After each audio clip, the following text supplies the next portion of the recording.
ఇటు హైదరాబాద్ లో 40 ఏళ్ల పెల్టో ఫోరం చెట్టుకు పునర్జన్మనిచ్చారు ట్రాఫిక్ పోలీసులు. బేగంపేట్ ట్రాఫిక్ పోలీస్ స్టేషన్ పరిధిలోని సియాలాం సమీపంలో వాహనాల రాకపోకలకు ఆటంకంగా ఉన్న సుమారు 40 సంవత్సరాల వయసు గల పెల్టో ఫోరం చెట్టును ట్రాఫిక్ అధికారులు విజయవంతంగా తరలించారు. జంక్షన్ అభివృద్ధి, ట్రాఫిక్ నిర్వహణ చర్యల్లో భాగంగా ఈ కార్యక్రమాన్ని చేపట్టినట్లు అధికారులు తెలిపారు.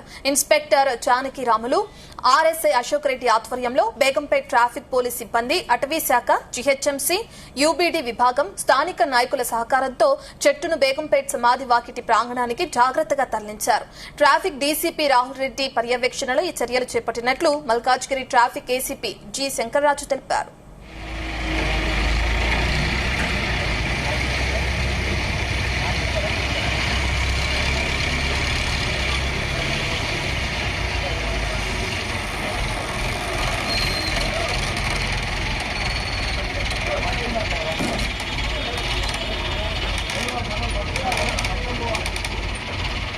ఇక శాస్త్రీయ పద్ధతిలో చెట్టు కొమ్మలను కత్తిరించి సురక్షితంగా తరలించడంతో ట్రాఫిక్ రద్దీ తగ్గడంతో పాటు ప్రయాణికుల భద్రత మెరుగుపడిందన్నారు.